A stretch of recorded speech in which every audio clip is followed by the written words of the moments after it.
अस्सलाम वालेकुम। Economy matters में खुशामदीद। मैं हूं शाहजेब अहमद। सबसे पहले शामिल करते हैं टॉप स्टोरीज। ईरान जंग खत्म होने का इम्कान। स्टॉक मार्केट में जबरदस्त तेजी। 6,768 पॉइंट्स का बड़ा इजाफा। एक ही दिन में 7 हदें बहाल। गैर मामूली तेजी के बायस ट्रेडिंग को 1 घंटे के लिए रोकना भी पड़ा। तेल की कीमतों में 24 घंटे के दौरान बड़ी कमी। $100 फी बैरल से नीचे आ गई। बरतानवी क्रूड ऑयल की कीमत 118 से गिरकर $99 तक आ गई। अमरीकी खाम तेल की भी $97 पर ट्रेड। मशरक़ वस्ता की जंग की वजह से पाकिस्तान में महंगाई में इजाफा। सालाना शरह 7.3% पर पहुंच गई। मार्च के दौरान शरह में 1.2% इजाफा। जुलाई था मार्च औसतन शरह 5.67% रही। और FBR टैक्स हदफ हासिल करने में फिर नाकाम। 9 माह के दौरान 610 अरब रुपए कमी का सामना। मार्च में भी 187 अरब शॉर्टफॉल रहा। अब कुछ जिक्र करेंगे गैर मुल्की करेंसीज का। इंटरबैंक में आज डॉलर 3 पैसे सस्ता हुआ है, जिसके बाद इसकी कीमत 279 रुपये 12 पैसे पर आ गई है। फिर यूरो का जिक्र करें तो ये एक ही दिन में 3 रुपये 34 पैसे महंगा हुआ, जिसके बाद इसकी कीमत 323 रुपये 47 पैसे हो गई है। फिर बरतानवी पाउंड की कदर में भी 1 रुपया 87 पैसे का इजाफा हुआ है। गोल्ड पर आपको अपडेट करें, जिसकी कीमतों में इजाफे का सिलसिला मुसलसल जारी है। 15,300 रुपये तोला महंगा हुआ, जिसके बाद सोने की कीमत 4,94,000 रुपये पर पहुंच गई है। 10 ग्राम के हवाले से आपको बताएं, इन रेट्स में 13,000 रुपये का इजाफा हुआ, जिसके बाद इसकी कीमत 4,23,000 रुपये हो गई है। अगर इंटरनेशनल मार्केट को भी देखा जाए तो यहां पर गोल्ड $153 फी ओंस महंगा हुआ, जिसके बाद इसकी कीमत $4,713 पर पहुंच गई है। आज के मौजू की तरफ आते हैं। आज के प्रोग्राम में हम जिक्र करेंगे मशरक़ वस्ता की सूरत-ए-हाल के टेक्सटाइल इंडस्ट्री पर असरात का। आबना हुर्मुज़ की बंदिश के बायस अरबों रुपए के ऑर्डर्स तरसील ना होने से फंस गए हैं। शिपिंग ताखीर का शिकार है। आलमी गैर यकीनी सूरत-ए-हाल ऑर्डर्स की मनसूखी से मुश्किलात में इजाफा हो गया है। फिर अगर बात की जाए इंश्योरेंस की और वॉर रिस्क की चार्जेस की, तो इससे मसनूआत की लागत में इजाफा हो गया है। फिर टेक्सटाइल इंडस्ट्री के खाम माल की इंपोर्ट भी बुरी तरह मुतासर हो रही है। डाइज हों, केमिकल्स हों या फाइबर की कीमत में 20 से 25% इजाफा देखा जा रहा है। फिर मगरबी ममालिक में महंगाई सूरत-ए-हाल को देखते हुए सार्फिन की जो कुव्वत खरीद है, जो बाइंग पावर है, वो कम होने से हम देख रहे हैं कि टेक्सटाइल की डिमांड मुतासर हुई है। और टेक्सटाइल मिल्स मालिकान की बात करें तो उनका यह कहना है कि पैदावारी लागत बढ़ने से इंडस्ट्री चलाना मुश्किल हो गया है। पहले ही लागत बहुत ज्यादा थी, इस पर मुतालबात सामने आ रहे थे, और हम जंग के बाद देख रहे हैं कि लागत मजीद बढ़ गई है और ऑर्डर्स की मनसूखी से फैक्ट्रियों में शिफ्टें बंद करना पड़ रही हैं, ये भी मालिकान का कहना है। सनतकारों ने टेक्सटाइल एक्सपोर्ट्स में 10 से 20% तक कमी का खदशा जाहिर कर दिया है। फिर हमारे साथ मौजूद होंगे आज इस पर बात करने के लिए काउंसिल ऑफ टेक्सटाइल्स के चेयरमैन आरिफ एहसान मलिक साहब और पाकिस्तान बिजनेस फोरम के सदर काशिफ ज़िया साहब। लेकिन उससे पहले आपको फैसलाबाद से नईम कैसर की खुसूसी रिपोर्ट दिखाते हैं टेक्सटाइल इंडस्ट्री पर, फिर आगे बढ़ते हैं। मशरक़ वस्ता में जारी जंग ने पूरी दुनिया की मईशत को हिला के रख दिया है। फैसलाबाद की टेक्सटाइल इंडस्ट्री भी शदीद बहरान का शिकार होती जा रही है। एक्सपोर्टर्स को किन मसाइल का सामना करना पड़ रहा है, आइए उन्हीं से जानते हैं। सबसे पहले तो हमारी जो प्राइसेस हैं, फ्यूल प्राइसेस हैं, उसकी कीमतों में इजाफा होने से जो नकलो अमल के ज़राए हैं वो महंगे हो गए हैं। हमारे जो वेसल्स हैं एक्सपोर्ट के, उनके किराए महंगे हो चुके हैं, उनकी डेस्टिनेशंस पे लेट वो जा रहे हैं। जितने डाइज एंड केमिकल हैं वो तकरीबन 20% ऊपर चले गए हैं।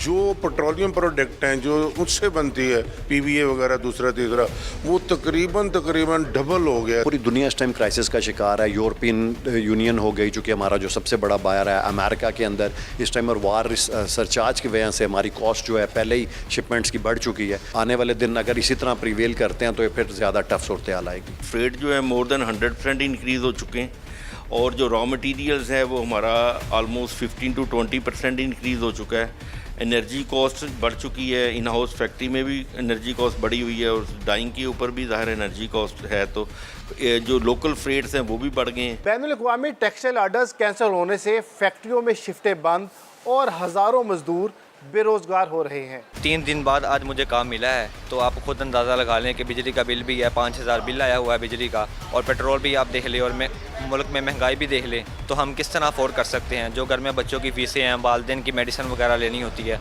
तो हम कैसे अपना गुजारा करें। इस वक्त रोज़गार बहुत स्लो हो चुका है। जहां हम 10 घंटे काम करते थे, अब हम 4 से 6 घंटे काम कर रहे हैं। इनकम कम हो गई है, जहाँ 40,000 हमें आ रहा था वहाँ हमें 25,000 20,000 रुपये आ रहा है। फौरी तौर पर बरवक्त इक़दाम न किए गए तो ये बहरान मुल्की मईशत के लिए ख़तरनाक साबित हो सकता है।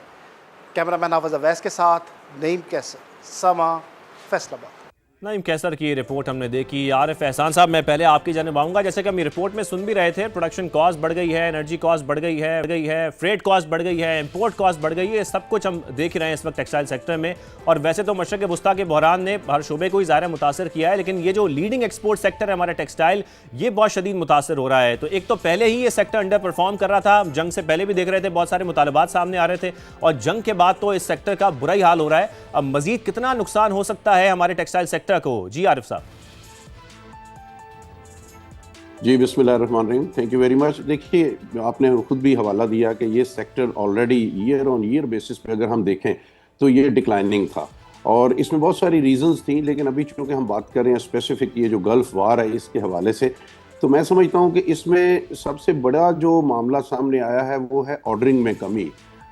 इसमें न सिर्फ हमारी जो गल्फ़ में पाकिस्तान की प्रोडक्ट्स जाती थी, जिसमें अगर मैं टेक्सटाइल की बात करूँ तो जो जीसीसी कंट्रीज़ हैं इनमें हमारी 3 बिलियन के लगभग की एक्सपोर्ट्स होती थी टेक्सटाइल्स की, जिसमें सऊदी अरब भी शामिल है और यूएई भी शामिल है और जीसीसी के अदर कंट्रीज़ भी शामिल हैं।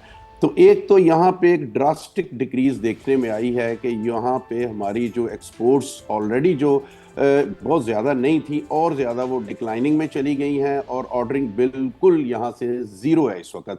इसके अलावा जो दुनिया के बाकी भी कंट्रीज़ हैं, ये सिर्फ इसी एरिया की बात नहीं, आपको पता है कि जब एक चीज़ हिट होती है तो बाकी भी एरियाज, ज़ाहिर है ग्लोबल वर्ल्ड है, तो यहाँ पे जो यूएई, जहाँ पे ये यूरोपियन यूनियन में हमारी जो एक्सपोर्ट्स थी वो तकरीबन 8 बिलियन के लगभग थी, अमेरिका में 5 बिलियन थी, और इसके साथ साथ जो हमारे हम नेबरिंग कंट्रीज़ में भी 2-3 बिलियन थी। ये सब में चीज़ों में फ़र्क आया है, सब तरफ से डिमांड में कमी आई है, इंक्वायरीज़ कम हो गई हैं, और चूंकि दुनिया अनसर्टेनिटी में है तो सबसे बड़ा तो मैं ये बात करूंगा कि हमारी जो इंक्वायरीज में फ्लो था वो इस वक्त जब मैं अपने मेंबर्स से पूछता हूं, अपने दोस्तों से चेक करता हूं, तो वो इंक्वायरीज में फ्लो बहुत ज़्यादा कम हो गया है। और सेकेंडली जो अभी बात हो रही थी जिसमें हम ये प्रोग्राम भी कर रहे हैं कि जो कॉस्ट ऑफ डूइंग बिजनेस है वो था बड़ा है, जिसमें कॉटन की प्राइसेस बढ़ी हैं। पीएसएफ आप देख लें, जो पॉलिएस्टर सिंथेटिक फाइबर है, जिसकी प्राइस 10 दिन बाद 15 दिन बाद बाजू का रिवाइज होती थी, अभी वो वीकली बेसिस पे रिवाइज हो रही है, समटाइम वो वीक के अंदर रिवाइज हो जाती है, क्योंकि वो टोटली पेट्रोलियम प्रोडक्ट है। तो इसलिए उसमें भी 25 से 30% का इंक्रीज आया है। कॉटन में इंक्रीज आया है। कॉटन में इंक्रीज की वजह ज़ाहिर है हमारी एग्रीकल्चर जो है, हमारी जो फर्टिलाइजर्स हैं वो सारी गैस पे डिपेंडेंट हैं, उसकी वजह से वो सेंटीमेंट बना है। फिर हमारी गैस का बहरान लगाया कम हुई हैं, जो हम गैस का बहरान भी है। तो इस वजह से ये कॉस्ट ऑफ डूइंग बिजनेस, सिर्फ जो धागे की मैं बात करूं और इसके अलावा जो प्रोसेसिंग इंडस्ट्रीज में जो केमिकल्स यूज हो रहे हैं, जो डाइज यूज हो रहे हैं, उनकी तरफ से भी 15 से 20% का इंक्रीज है। तो ये मिला जुला के सारी अगर मैं इंक्रीज देखूं तो मैं सेफली कहूंगा ये 15 से 20% हमारी कॉस्ट ऑफ डूइंग बिजनेस जो है वो प्रोडक्ट की बेस पे बढ़ गई है जी। 15 से 20% जो हमारी प्रोडक्शन कॉस्ट है वो बढ़ गई है। सही सही जी। इसके अलावा मैं छोटी सी एक बात और भी करूंगा कि इसके मैंने अभी फ्रेट की आपसे बात शेयर नहीं की कि जो सी फ्रेट हैं, जो ओशन फ्रेट्स हैं, वो इतने ज़्यादा बड़े हैं कि 12 से $1500 एक बेस पोर्ट का फ्रेट था वार से पहले। मैं यूरोपियन फ्रेट बात कर रहा हूँ। तो अब देखें, जो ये शिपिंग कंपनीज भी होती हैं, ये भी बाज़ औक़ात चीज़ों को मिसयूज़ भी करती हैं। इसमें चूंकि यूरोप की तरफ डायरेक्ट वॉर नहीं है, लेकिन वो 1500 से 3500 $4000 US तक का फ्रेट पहुंच गया है। और वो भी इस सूरत का फायदा उठा रहे हैं। आप बिल्कुल सही कह रहे हैं। इसी वजह से हम देख रहे हैं प्रोडक्शन कॉस्ट तो एक तरफ है, लेकिन दूसरी तरफ ये जो फ्रेट हैं, फ्रेट चार्जेस हैं, चाहे वो एयर हो या सी के हों, वो भी बहुत बढ़ गए हैं। काशिफ ज़िया साहब, मैं आपकी जानिब भी आता हूँ। टेक्सटाइल एक्सपोर्ट के लिए हम देख रहे हैं कि सबसे बड़ा जो चैलेंज है वो इंश्योरेंस का है, जैसे कि हम जिक्र भी कर रहे हैं। फिर वॉर चार्जेस हैं, इसमें इजाफा हुआ है। शिपिंग ताखीर का जो शिकार हो रही है, ये भी एक बहुत बड़ा मसला है। तो शिपिंग और फ्रेट चार्जेस जो बड़े हैं, इससे आपको क्या लगता है किस हद तक मुतासर हो रही है हमारी एक्सपोर्ट्स? ये पहले कितने थे शिपिंग चार्जेस और फ्रेट चार्जेस, और अब किस लेवल पर पहुंच गए? जरा ये हमारे नाज़रीन को आप वाज़े करें। देखें, सबसे पहले तो मैं बात ये करूंगा, नो डाउट बहरान की सूरत है और इसमें जो सिचुएशन है वो ये है कि हमारा जो सेक्टर है, जो गारमेंट को, जो हौसली को जिसको रिप्रेजेंट कर रहा हूँ, वो इस टाइम पे पाकिस्तान की एक बैकबोन समझी जाती है टेक्सटाइल के अंदर। और इसका सबसे ज्यादा जो फॉरेन एक्सचेंज अर्न कर रहे हैं टेक्सटाइल के अंदर, वो हमारा ही सेक्टर है। अभी जो समझने की जरूरत है वो ये है कि वॉर का जो सबसे ज्यादा डायरेक्ट इम्पैक्ट आया है कि हमारे जितने भी एयर फ्रेट और सी फ्रेट्स हैं वो मैसिवली हाई हो गए हैं। वो इवन 200-300% पे उनकी कॉस्ट आ चुकी है इस टाइम पे। अगर आप सी फ्रेट की बात करें जो कि $1,000-1,500 के ऊपर नॉर्मली हमारा यूरोपियन यूनियन के अंदर जितने भी कंट्रीज हैं उन तक उनकी रसाई होती थी, वो तकरीबन $1,000 से $1,500 था। इस टाइम पे वो जो फ्रेट है वो $3,000 से लेके $6,000 के इन बिटवीन वो फॉल कर रहा है। और उसके बाद जो सबसे बड़ी बात है कि आपको कोई भी इंश्योरेंस कंपनी जो है वो आपकी कंटेनर्स को इंश्योर्ड नहीं कर रही है। रीजन बिहाइंड दैट कि आपने जहां से गुजर के जाना है वॉर है और वॉर के अंदर कोई भी इंश्योरेंस कवर आपको नहीं मिलता। इस टाइम पे शदीद एम्बिग्यूटी का शिकार है हमारी इंडस्ट्री जो है कि हम या तो कंटेनर्स अपनी फैक्ट्री होल्ड करें या पोर्ट पे पड़े या रास्ते के अंदर हैं और उनका पता नहीं है वो पहुंचने या नहीं पहुंचने हैं। और क्योंकि इंश्योरेंस भी कवर नहीं है तो हमारी जितना भी जो प्रोडक्ट है वो स्टेट के ऊपर है। और सबसे बड़ा मसला ये है कि अगर ये प्रोडक्ट हम ऑन टाइम डिलीवर अपने कस्टमर्स को नहीं करेंगे, ऑब्वियसली उनकी जो विंडो है, सेल विंडो है, वो गुजर जाएगी। उसके बाद हमें इसके डैमेजेस पड़ेंगे, इसके ऊपर वो पेनल्टीज डालेंगे। आरिफ साहब भी जिक्र कर रहे थे, एक बहुत बड़ा मसला डिमांड का भी आ गया है कि डिमांड भी बहुत हद तक कम हो गई है। जहां पर पाकिस्तान एक्सपोर्ट्स करता था, जिन ममालिक को करता था, इसमें अमेरिका बहुत बड़ा बायर था, वहां पर भी हम देख रहे हैं कि कुव्वत खरीद कम हो गई है। देखें, कुव्वत खरीद कम हुई है, लेकिन सबसे बड़ी जो समझने की जरूरत है, जितने भी बड़े रिटेलर्स हैं, मतलब जिनके साथ हम निगोशिएट करते हैं, जिनके साथ काम कर रहे हैं, उन्होंने मैं नाम यहाँ पे कोट नहीं करूंगा, कई ग्रुप्स ऐसे हैं, उन्होंने ये अपना तहैया कर लिया है कि इस टाइम पे वट एवर द सिचुएशन, वार जितने भी लंबी चलती है और उसके बाद ऑयल प्राइसेस कहाँ पे जाती हैं, लेकिन हम सही ठीक है। आरिफ साहब, मैं आपकी तरफ आता हूँ। अब हम जिक्र कर रहे हैं, ज़ाहिर है आपने भी अभी बात की खलीजी ममालिक की भी, टेक्सटाइल सेक्टर को लेकर जो खलीजी ममालिक को हमारी एक्सपोर्ट्स हैं वो कितनी की जाती हैं, ज़रा इस हवाले से भी आप कुछ वाजे कर सकते हैं? क्योंकि ज़ाहिर है हम एक तरफ अपनी जो केमिकल्स वगैरह हैं वो भी इम्पोर्ट करते हैं। जी जी, देखिए जो खलीजी ममालिक में हमारी टेक्सटाइल की एक्सपोर्ट है, जो लास्ट ईयर का डाटा फाइनेंशियल ईयर की बात कर रहा हूँ, वो तकरीबन $2.5 बिलियन की एक्सपोर्ट्स हमने की, जो जिसमें यूएई और सऊदी अरब और कुछ दूसरे खलीजी ममालिक शामिल हैं। ठीक है, ये सिर्फ टेक्सटाइल की बात है जो कि पाकिस्तान की टोटल एक्सपोर्ट्स में 60% कंट्रीब्यूट कर रही है। तो इसके अलावा हमारा फूड सेक्टर बहुत सारी एक्सपोर्ट्स इन एरियाज़ में कर रहा है जो कि ड्रास्टिकली हिट हुई हैं, और हमारा पाकिस्तान का जो फॉरेन रेवेन्यू है वो कम होगा जब हम ये फाइनेंशियल ईयर क्लोज करेंगे। इसके अलावा एक और बड़ा अहम मसला हुआ है जो मैं समझता हूं कि जिसको एड्रेस करने की ज़रूरत है कि हमारे बहुत सारे ऐसे एक्सपोर्टर्स हैं कि जिनकी इन इलाका जात में एक्सपोर्ट्स हुई हैं और पेमेंट्स ड्यू थी लेकिन पेमेंट्स नहीं आ रही वहाँ से, और जिसकी वजह से बहुत बड़ा एक लिक्विडिटी क्रंच पैदा हुआ है छोटे एक्सपोर्टर्स को, खासतौर पर SMEs को। और मैं समझता हूँ कि इस वक्त मौका है कि हमारी मिनिस्ट्री ऑफ फाइनेंस और हमारी मिनिस्ट्री ऑफ कॉमर्स ज्वाइंटली आगे बढ़े और ऐसे एक्सपोर्टर्स के जिनकी पेमेंट्स डिले में हैं, जो वॉर की वजह से नहीं आ रही, एक तो उनके साथ एक तो स्टेट बैंक उनको ये मौका दे। स्टेट बैंक की लिमिट होती है कि आपने इतने अरसे में पेमेंट्स वापस लेके आनी है। एक तो वो अब चूंकि वॉर की सिचुएशन है, स्टेट बैंक उनको मौका दे, थोड़ा सा टाइम में delay they. And secondly Arif साहब, ये वो एक्सपोर्ट्स हैं जो इस वॉर के दौरान एक्सपोर्ट्स हुई हैं, उनकी आप बात कर रहे हैं? जी जी, जिनकी पेमेंट शेड्यूल्ड थी। आप आनी देखें ना, अब वार को 1 महीने से ज्यादा होने वाला है, तो पेमेंट शेड्यूल्ड थी। शिपमेंट के बाद पेमेंट शेड्यूल्ड होती हैं, जो पेमेंट्स अब वहाँ बैंक्स में प्रॉब्लम्स हैं, लोग कंटेनर्स जो है वो रिलीज नहीं करवा रहे, इस तरह के मामलात हैं। तो ये एक बड़ा इशू है। देखिए, ऑर्डर की कमी अपनी जगह एक बड़ा इशू, वो मैंने अर्ज कर दिया। इसके अलावा कॉस्ट ऑफ डूइंग बिजनेस वो एक बड़ा इशू है। लेकिन तीसरा इशू ये भी है कि जिसमें हमारे एक्सपोर्टर्स के पास उनकी पेमेंट्स टाइम वापस नहीं आ रही हैं और वो लिक्विडिटी क्रंच का शिकार है, और उनके पास आगे अगर कोई प्रोग्राम हैं भी तो दूसरे ममालिक के, दूसरे कस्टमर्स के, तो वो भी एग्जीक्यूट करने की पोजीशन में नहीं है। काशिफ ज़िया साहब हमारे साथ मौजूद है। काशिफ साहब, एक तो अपनी बात कंटिन्यू कीजिएगा, दूसरा कि जैसे कि आरिफ साहब भी कह रहे हैं कि एक बड़ा प्रॉब्लम ये भी आ रहा है कि एक्सपोर्ट्स जो कर दी गई हैं उसकी पेमेंट अभी तक ड्यू है, उसको भी क्लियर होना बहुत ज़रूरी है। ज़ाहिर है फिर हमारे एक्सपोर्टर्स कतराएंगे मजीद एक्सपोर्ट करने से।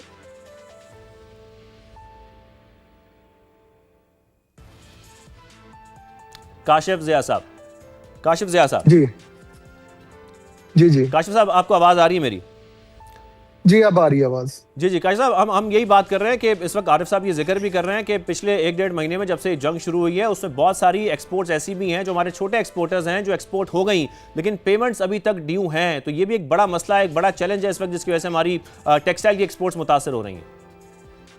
देखें, बिल्कुल ये वैलिड पॉइंट है। इस टाइम पे जब वॉर की सिचुएशन होती है, जब आपको इंश्योरेंस कवर भी नहीं मिल रहा, तो जो एम्बिग्युइटी है, जो सप्लायर जिन्होंने प्रोडक्ट तैयार किया उनके अंदर यही है कि हमारे माल वहां पे पहुंचेंगे, वो सेल होंगे, हमें पेमेंट्स आएंगी, और खुदा ना खासा जिस तरह की अगर सिचुएशन कोलैप्स कर जाती है, वहां पे उनकी सेल्स उस तरह नहीं होती हैं, तो वो एक लॉन्ग टर्म क्रेडिट टर्म्स के ऊपर चले जाएंगे। और हमारे पास कोई अदर वे राउंड नहीं होता। हमारे पास पाकिस्तान में कोई इस तरह का इंश्योरेंस कवर नहीं है कि हमारी अगर पेमेंट्स कहीं पे कोई होल्ड करे, सिक्योर ना हो, और वो पाकिस्तान में दोबारा मिल जाए। तो ये सबसे बड़ा चैलेंज है।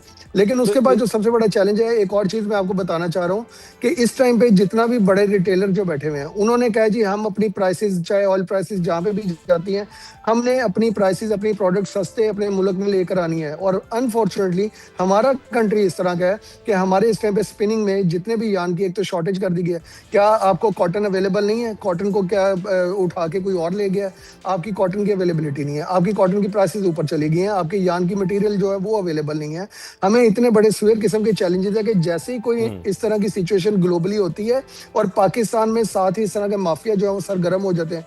क्या हो गया? क्या प्राइम मिनिस्टर साहब और जितने भी मिनिस्ट्री ऑफ कॉमर्स है उनको नजर नहीं आ रहा कि पाकिस्तान में चले ऑयल की प्राइसेस डिस्टर्ब हुई हैं, लेकिन कॉटन के साथ क्या मसला काशिफ हो साहब, गया? ये जो मसला एड्रेस कर रहे थे इससे पहले, जो पेमेंट क्लियरेंस का है, आप क्या कह सकते हैं कि हमारी जो मिनिस्ट्रीज हैं वो इसमें क्या किरदार अदा कर सकती हैं और उनको करना चाहिए इस वक्त?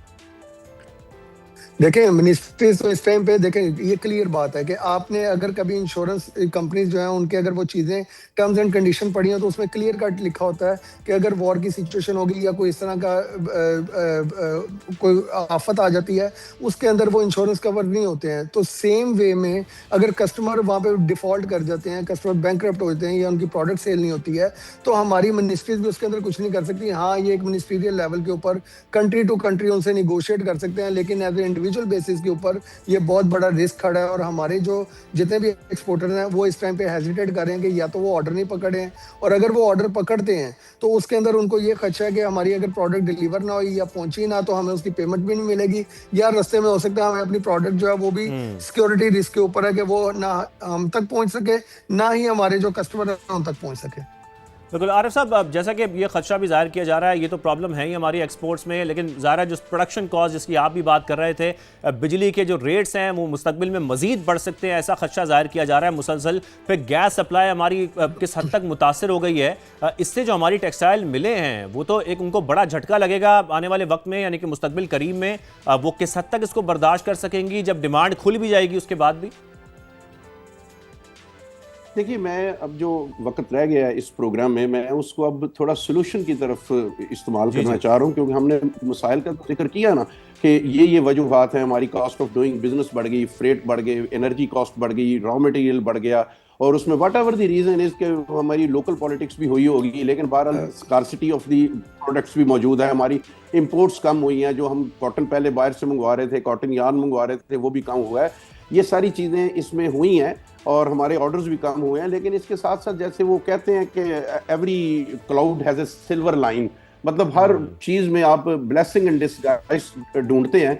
तो मैं समझता हूँ कि इसमें हमने एक तो हमारे लिए ये एक इसमें लेसन है कि हम अपनी रवायती जो हमारी मार्केट्स हैं वो हम दसियों साल से हम उन्हीं मार्केट्स पे तकिया किए हुए हैं। यूरोपियन यूनियन है या अमेरिका है, ये वही GCC है, वेयर एज के दुनिया में बहुत सारे ऐसी मार्केट्स हैं कि जिनमें अभी जहां हम रह रहे हैं साउथ एशिया में, यहाँ पे दुनिया की आधी से ज़्यादा पॉपुलेशन रह रही है।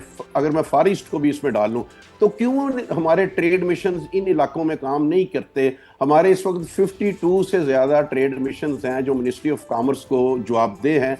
मैं आपकी वसातत से उनसे ये सवाल करता हूँ कि वो चंद एक ममालिक में छोड़ के बाकी कंट्रीज में what they people are doing. बिल्कुल, हमें नए ममालिक को एक्सप्लोर करने की जरूरत है अपने एक्सपोर्ट्स के लिए। लेकिन आरिफ साहब, यहाँ पर ज़ाहिर हम अपने कंपैरेटर ममालिक को भी उनको देखें, उनका जायजा लें, उनको भी एनर्जी क्राइसिस का सामना है, शिपिंग के मसाइल उनको भी हैं जैसे हमें हैं। तो क्या जो खतरात पाकिस्तान की टेक्सटाइल इंडस्ट्री को हैं, उन मसाइल का सामना हमारे जो आसपास के ममालिक हैं, भारत है, बांग्लादेश है, वियतनाम है, इन ममालिक को भी है? सर देखिए, फ़र्क है। एक तो उन ममालिक की डाइवर्सिफिकेशन मार्केट्स की ज़्यादा है। मैंने अर्ज़ किया कि वो पूरी दुनिया में अपने माल भेज रहे हैं, हमारी तरह 2-3 रीजन्स में नहीं भेज रहे। मैंने आपसे पहले डाटा अर्ज़ कर दिया कि हम सिर्फ यूरोप एंड USA को अगर मिला ले तो $13 अरब की हम एक्सपोर्ट, तो आउट ऑफ 17 बिलियन 18 बिलियन तो हम 13 अरब तो इन मुल्कों में 2 रीजन्स में भेज रहे हैं। एक तो हमारी उनकी डाइवर्सिफिकेशन है, दूसरी बात है कि उनकी प्रोडक्ट में भी R&D वो करते रहते हैं। हमारा ये मसला है कि हमने अपनी प्रोडक्ट्स में भी R&D नहीं किया।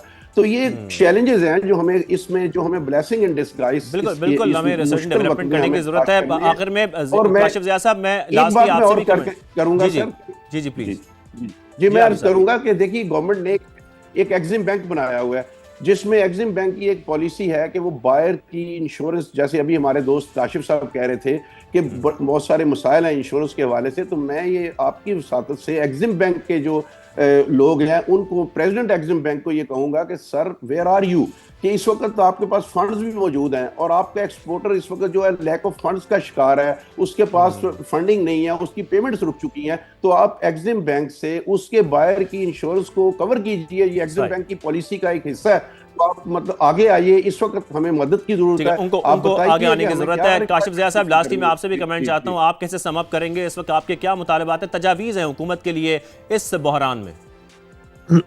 देखिए, पाकिस्तान के इस टाइम पे बड़ा कलीदी रोल है पूरी दुनिया में। इस टाइम पाकिस्तान के ऊपर नजरें लगी हुई हैं और हमारे आर्मी चीफ और हमारे प्राइम मिनिस्टर साहब जिस तरह ये महाज के ऊपर पाकिस्तान का नाम रोशन कर रहे हैं, हम उनको बहुत ज्यादा अप्रिशिएट करते हैं। लेकिन इसके साथ साथ वो सिर्फ अपना सियासी महाज के ऊपर काम करें। हमारा जो इकोनॉमिक क्राइसिस जो हमारे सामने खड़ा है, इसके ऊपर इंटरनली और एक्सटर्नली दोनों के ऊपर काम करने की जरूरत है। स्पेशली इंटरनली कि आपको और चीज़ों की, रॉ मटेरियल की अवेलेबिलिटी, उनकी प्राइसेस, उनको मेंटेन करना, ताकि ये क्राइसिस जो है हमारी होम इंडस्ट्री के ऊपर, हमारे मैन्युफैक्चरिंग के ऊपर ना जाए।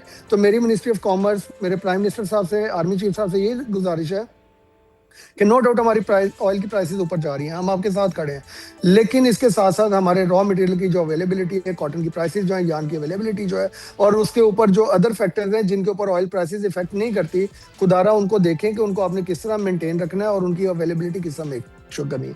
ये सबसे बड़ा इस टाइम पे हमारी इंडस्ट्री को जो चैलेंज है, वो बाहर के चैलेंजेस अपनी जगह पे, लेकिन उसके साथ साथ हमें इंटरनली अपने कंट्री के अंदर जो चैलेंज है, ये सबसे बड़ा चैलेंज है इस टाइम पे। ठीक है आरिफ साहब, लास्टली आप भी इस पर ये कमेंट कर दीजिएगा कि ज़ाहिर है ऑयल का बहरान तो इस वक्त है, उसके मसाइल भी हैं, कीमतें बढ़ भी रही हैं, लेकिन जो दीगर फैक्टर्स हैं एटलीस्ट उस पर गवर्नमेंट इस वक्त एक्शन ले सकती है और हमारे जो एक्सपोर्टर्स हैं उनको फैसिलिटेट कर सकती है।